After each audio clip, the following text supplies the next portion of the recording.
నమస్కారం ఘంటారావానికి స్వాగతం. ముందుగా ప్రధాన అంశాలు. ప్రకాశం జిల్లాలో స్వల్ప భూ ప్రకంపనలు. ముండ్లమూరులో పాఠశాల నుంచి భయంతో విద్యార్థుల పరుగులు.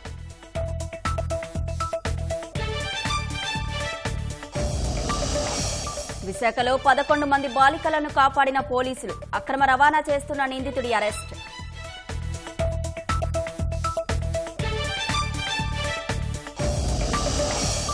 భారీ వర్షాల హెచ్చరికలతో అప్రమత్తమైన విద్యుత్ శాఖ. సహాయ చర్యలపై అధికారులకు మంత్రి గొట్టిపాటి దిశానిర్దేశం.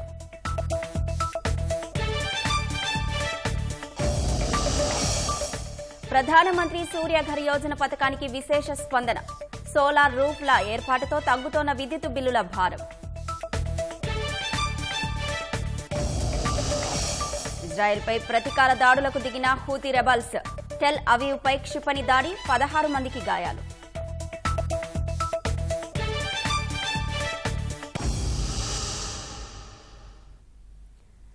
ప్రకాశం జిల్లాలో పలు చోట్ల స్వల్ప భూ ప్రకంపనలు వచ్చాయి. ముండ్లమూరు మండలంలోని శంకరాపురం, పోలవరం, పసుపుగల్లు, వేంపాడు, ముండ్లమూరు, మారెల్ల, తూర్పు కంభంపాడులో భూమి కంపించింది. ఏం జరుగుతుందో తెలియక భయంతో ముండ్లమూరు పాఠశాల నుంచి విద్యార్థులు బయటకు పరుగులు తీశారు.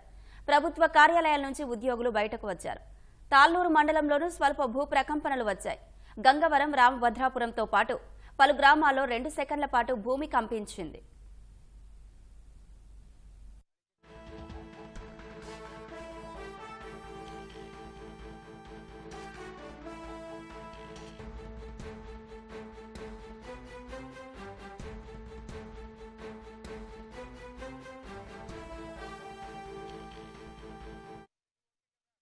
మేము సడన్గా టీవీ చూస్తున్నాము. టీవీ చూసేలోకి మాకు భయం పుట్టి మేము అందరం పరిగెత్తాం బయటికి. 10-30 నిమిషాలు ఆ టైంలో పెద్దగా భయపడి అందరం బయటకు వచ్చాము. బయట కూర్చున్న అరుగుల మీద కూడా పెద్ద శబ్దాలు వచ్చినాయి. మేమందరం చాలా భయపడ్డాము. మా ఇంటి ముందు అరుగు మేము కూర్చొని ఉన్నాను. సౌండ్ లాగా అదిరింది. ఇంట్లో నుంచి ఆడవాళ్ళు టీవీ ఆపేసి పరిగెత్తుకుని బయటకు వచ్చారు. ఉదయం 10:30-35 ప్రాంతంలో నేను పాఠం చెప్తూ ఉండగా ఒక పెద్దపాటి శబ్దం, అది ఒక విధంగా చాలా అంటే ఒక కొద్దిపాటు ఒక ప్రవాహం లాగా, ఒక వేవ్ లాగా వెళ్ళింది. చాలా పెద్ద శబ్దం. తర్వాత మేమంతా, మా పిల్లలు మేమంతా బయటకు వచ్చి నాకు తెలిసింది అది ఎర్త్ కేక్ అని. చాలా పెద్ద శబ్దాన్ని విన్నాం. నా సర్వీసు కాలంలో నేను అంత పెద్ద శబ్దాన్ని ఇంతవరకు ఎప్పుడూ వినలేదు. పరిషత్ కార్యాలయంలో వర్క్ చేసుకుంటా ఉన్నాము. ఆ సమయంలో చాలా అతి పెద్ద శబ్దంతో అంతా కూడా భూమి అంతా ఉనుకుతోటి ఏదో పెద్ద బాంబు పేలినటువంటి సౌండ్ రావడం జరిగింది. వెంటనే మేము ప్రాణాలు గుప్పెట్లో పెట్టుకొని పరిగెత్తుకుంటా బయటికి రావడం జరిగింది.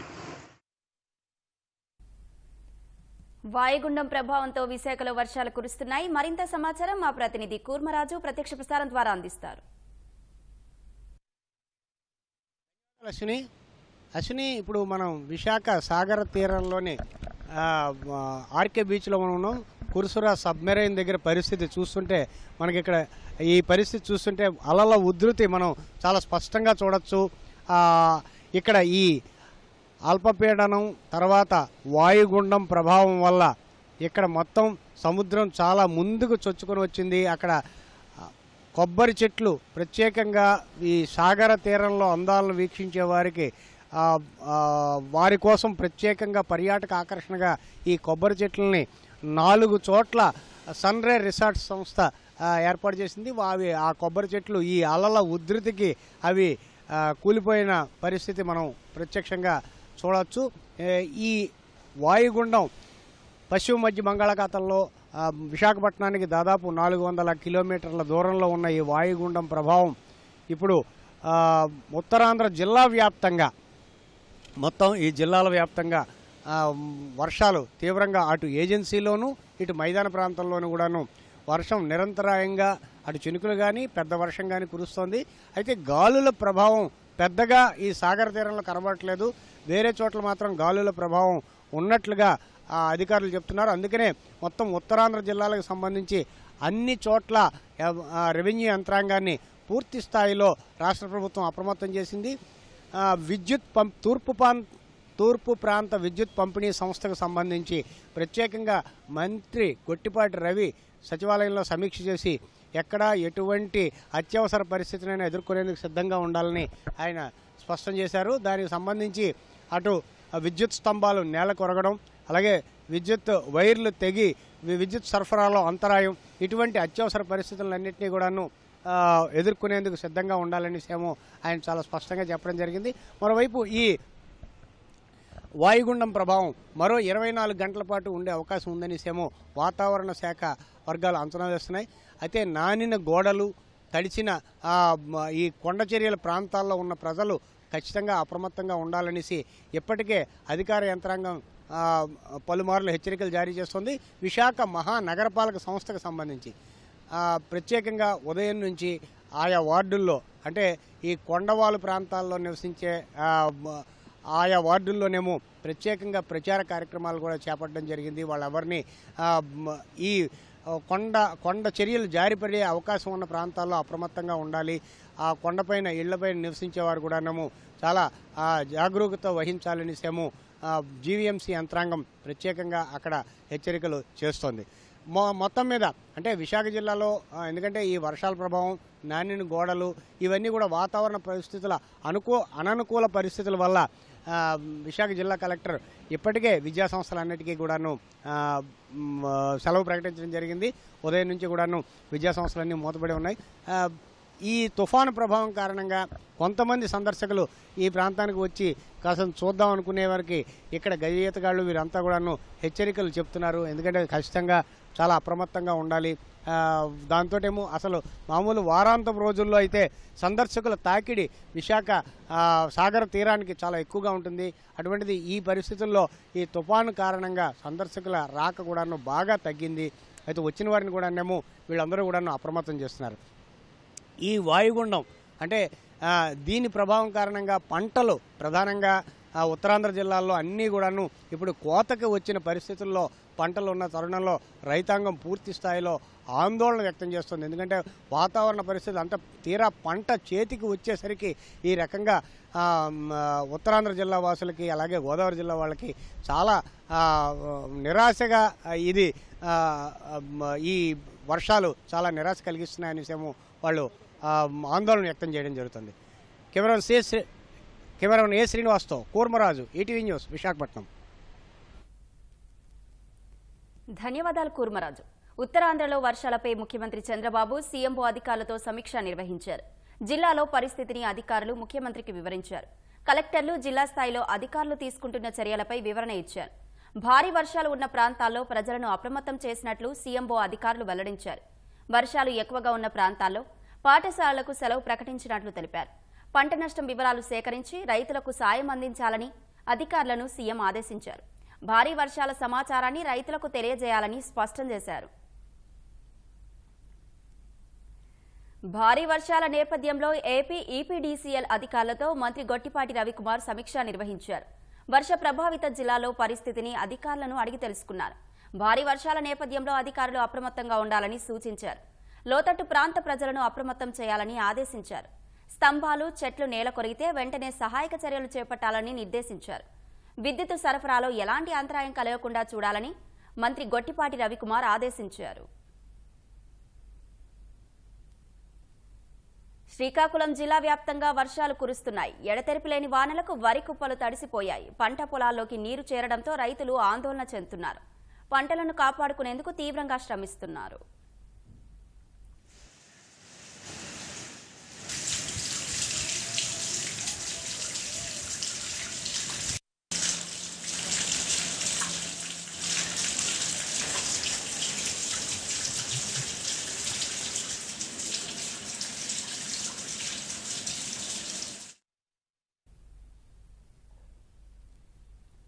రాష్ట్ర వ్యాప్తంగా ఈ ఆఫీస్ ఫైల్స్ బట్వాడా నిలిచిపోయింది. నిన్న రాత్రి నుంచి ఈ ఫైల్స్ బట్వాడా నిలిచిపోగా ఇది ఈ నెల 26 వరకు కొనసాగనుంది.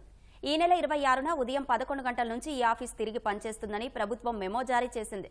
వర్షన్ అప్డేట్ దృష్ట్యా ఈ ఆఫీస్ ద్వారా ఫైల్స్ బట్వాడాను నిలిపివేస్తున్నట్లు ప్రకటించింది. ఈ మేరకు అన్ని శాఖలకు సాధారణ పరిపాలనా శాఖ సమాచారం ఇచ్చింది. ఈ ఆఫీస్ ఫైల్ సేవలు పునరుద్ధరించే వరకు కాగితాలపై ఫైల్స్ సర్క్యులేషన్ చేయాలని సూచనలు చేసింది. వైసీపీ హయాంలో ఆర్టీసీ కార్మికులు తీవ్ర ఇబ్బందులకు గురయ్యారు. కూటమి ప్రభుత్వం అధికారంలోకి రాగానే ఆర్టీసీ కార్మికుల సమస్యలను ఒక్కొక్కటిగా పరిష్కరిస్తూ వస్తోంది. తాజాగా ఆర్టీసీ ఉద్యోగులకు రాత్రి భత్యం మంజూరు చేసింది. దీనివల్ల తమకు నెలకు 3 నుంచి 5,000 రూపాయల వరకు అదనంగా వస్తుందని ఆర్టీసీ ఉద్యోగులు తెలిపారు. రాత్రి భత్యం మంజూరు చేయడంపై వైఎస్ఆర్ జిల్లాలో 6 డిపోల పరిధిలో ఉన్న ఉద్యోగులు హర్షం వ్యక్తం చేశారు. డ్రైవర్లు నైట్ సర్వీసులు చేస్తున్నారు. ఎంతో ఇబ్బంది పడి ఎంతో కష్టపడి పనిచేస్తున్నందుకు వాళ్లకు వాళ్ళ యొక్క కష్టాన్ని గుర్తించి మాకు నైట్ షిఫ్ట్ అలవెన్స్ శాంక్షన్ చేసినందుకు ఈ ఎన్డీఏ కూటమి ప్రభుత్వానికి ఎంప్లాయీస్ యూనియన్ జిల్లా కమిటీ తరఫున ప్రత్యేక ధన్యవాదాలు తెలుపుకుంటూ 150 రూపాయలు ఒక డ్రైవర్కు రోజుకు night shift allowance, inter state సర్వీసులకు 300 రూపాయలు కూడా ఒక డ్యూటీకి వచ్చే అవకాశం ఉంది. దాదాపు ఒక డ్రైవర్కు నెలకు 4,000 నుంచి 5,000 వరకు వచ్చే అవకాశం ఉంది. కొన్ని డిపోల్లో ఇస్తూ కొన్ని డిపోలు ఇవ్వకుండా ఈ విధంగా చేస్తూ పూర్తిగా మరి కొద్ది నెలలకు ఎవరికి లేకుండా నైట్ భత్యమే లేకుండా చేశారు ముఖ్యమంత్రి వర్యులు. మరియు అదేవిధంగా మన రాష్ట్ర రవాణా శాఖ మంత్రివర్యులు బండిపల్లి రామప్రసాద్ రెడ్డి గారికి అనేక పర్యాయంలో ఈ యొక్క సమస్య విన్నవించుకోగా వారు సానుకూలంగా స్పందించి మీకు న్యాయం చేస్తానని చెప్పి వెంటనే మాకు నైట్ భత్యం ఇప్పడం జరిగినది. 114 జీవో ద్వారా నిలుపుదలైనటువంటి నైట్ అవుట్ అలవెన్స్లను ప్రస్తుతం టీడీపీ గవర్నమెంట్ రాగానే గత 6 నెలల్లోపే వీరికందరికీ నైట్ అవుట్లు వచ్చే విధంగా జీవో ఇవ్వడం చాలా సంతోషమైన. దైవ దర్శనానికి వెళ్లి తిరిగి వస్తూ రోడ్డు ప్రమాదంలో 4 మృతి చెందిన ఘటన శ్రీ సత్యసాయి జిల్లా కుమరనాగపల్లిలో విషాదం నింపింది. తిరుమల శ్రీవారిని దర్శించుకుని తిరిగి వస్తుండగా మడకశిర మండలం బుల్ల సముద్రం వద్ద ఓ కుటుంబం రోడ్డు ప్రమాదానికి గురైంది. తెల్లవారుజామున 5 గంటల సమయంలో వీరు ప్రయాణిస్తున్న టెంపో ఆగి ఉన్న లారీని ఢీకొట్టింది. ఈ ఘటనలో 4 అక్కడికక్కడే మృతి చెందారు. టెంపో వాహనంలో మొత్తం 14 మంది ప్రయాణిస్తుండగా 10 మందికి తీవ్ర గాయాలయ్యాయి. వీరిని స్థానికుల సహాయంతో మడకశిర ప్రభుత్వ ఆసుపత్రికి తరలించారు. 7 మెరుగైన వైద్యం కోసం బెంగళూరుకు తరలించారు. మిగిలిన 3 పరిస్థితి నిలకడగా ఉండడంతో మడకశిర ప్రభుత్వ ఆసుపత్రిలోనే చికిత్స అందిస్తున్నారు. మృతులు రత్నమ్మ, మనోజ్, ప్రేమ్ కుమార్, అథర్వగా గుర్తించారు. 4 మరణంతో కుమరనాగపల్లిలో విషాదం అలుముకుంది. మడకశిర ప్రభుత్వ ఆసుపత్రి ప్రాంగణంలో మృతుల బంధువుల రోదనలు మిన్నంటాయి. మడకశిర ఎమ్మెల్యే ఎంఎస్ రాజు ప్రమాదంపై ఆరా తీశారు. మృతుల కుటుంబాలను పరామర్శించారు. బాధితులను ప్రభుత్వ పరంగా ఆదుకుంటామని హామీ ఇచ్చారు. గాయపడిన వారికి మెరుగైన చికిత్స అందించాలని వైద్యులకు సూచించారు.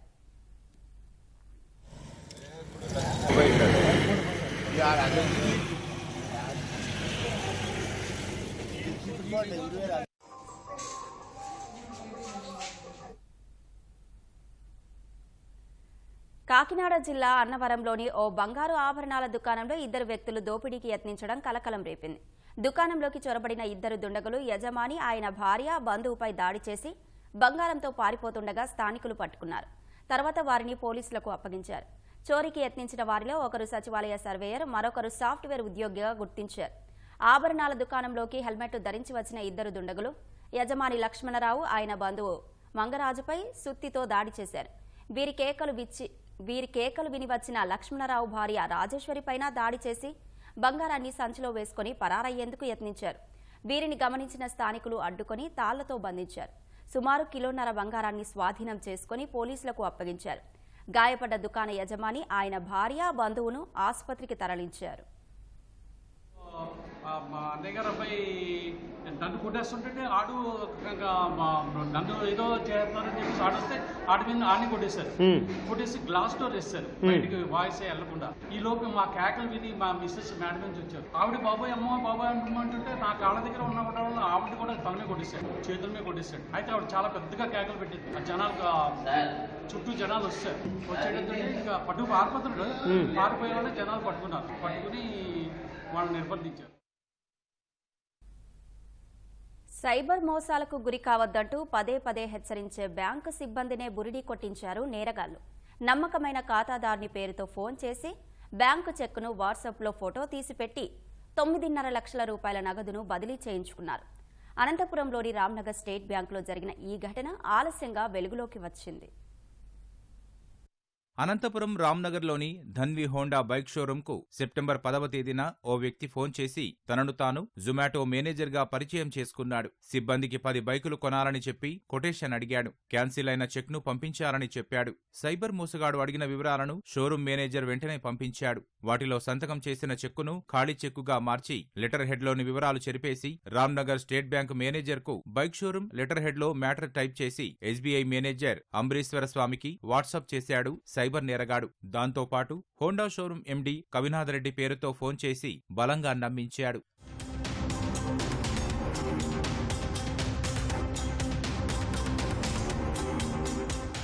సైబర్ మోసగాడి మాటలు నమ్మిన బ్యాంకు మేనేజర్ ఢిల్లీలోని బ్యాంకు ఖాతాకు 9.5 లక్షల రూపాయల నగదు బదిలీ చేశారు. షోరూం బ్యాంకు ఖాతా నుంచి నగదు బదిలీ కావడంతో కంగుతిన్న బైక్ షోరూం మేనేజర్ తాము చెక్కు ఇవ్వలేదని, క్యాన్సిల్డ్ చెక్ను మార్ఫింగ్ చేసి మోసం చేశారని బ్యాంకు మేనేజర్ అంబరీశ్వర స్వామికి చెప్పారు. అప్పటికే ఢిల్లీ ఖాతాకు వెళ్లిన నగదును వెంటనే విత్డ్రా చేసేశారు. ఆ సంఘటన ఈ ఏడాది సెప్టెంబర్లో జరగ్గా సదరు బ్యాంకు మేనేజర్ అంబరీశ్వర స్వామి ఈ నెల 14న సైబర్ క్రైమ్లో ఫిర్యాదు చేశారు. కేసు నమోదు చేసిన పోలీసులు దర్యాప్తు చేస్తున్నారు. సెప్టెంబర్ 12న 12:39 PM-కి అతనికి ఒక నెంబర్ నుంచి కాల్ వచ్చిందని కవినాథ్ రెడ్డి పేరుతో ఇంట్రొడ్యూస్ చేసుకొని ఆ చెక్కు యొక్క ఇమేజ్ని తర్వాత ఒక కవరింగ్ లెటర్ ప్యాడ్లో పంపించారని, ఆ కస్టమర్ రిలేషన్ కోసం నేను ఆ 9.5 లక్షల రూపాయల ట్రాన్సాక్షన్ని ప్రాసెస్ చేశానని చెప్పేసి ఏ నెంబర్ నుంచి అయితే ఆయనకి కాల్ వచ్చిందో ఆ నెంబర్కి మళ్ళీ కాల్ బ్యాక్ చేయగా ఫోన్ కట్ చేయడము, మరలా ఫోన్ చేస్తే ఫోన్ బ్లాక్ చేయడము,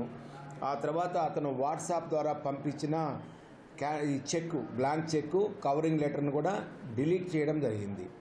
స్టేట్మెంట్ రికార్డు చేసేందుకు రావాలని ఎస్బీఐ మేనేజర్ అంబరీశ్వర స్వామి హోండా షోరూం మేనేజర్ను పోలీసులు పిలవగా షోరూం యాజమాన్యం నుంచి సహకారం అందడం లేదని సమాచారం.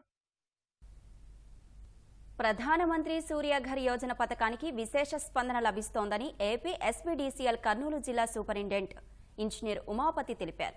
గృహ వినియోగదారులు తక్కువ ధరకే సోలార్ రూఫ్ టాప్లను ఏర్పాటు చేసుకోవచ్చని, తద్వారా విద్యుత్ బిల్లుల భారం భారీగా తగ్గుతుందని తెలిపారు. 1 కిలోవాట్కు 60,000 ఖర్చవుతుండగా ప్రభుత్వం 30,000 రూపాయలు సబ్సిడీ ఇస్తోందని చెబుతున్న ఉమాపతితో మా ప్రతినిధి శ్యామ్ ముఖాముఖి. ప్రధానమంత్రి సూర్యఘర్ యోజన ఈ పథకం గురించి కేంద్ర రాష్ట్ర ప్రభుత్వాలు విస్తృతంగా ప్రచారం చేస్తున్నాయి. ఇంతకీ ఈ పథకం ప్రాధాన్యత ఏంటి, ఇది ఎవరికి ఉపయోగపడుతుంది అనే విషయాలు మనతో మాట్లాడడానికి ఏపీ ఎస్పీడీసీఎల్ కర్నూలు జిల్లా సూపరింటెండెంట్ ఇంజనీర్ గారు ఉమాపతి గారు ఉన్నారు. సార్ నమస్తే.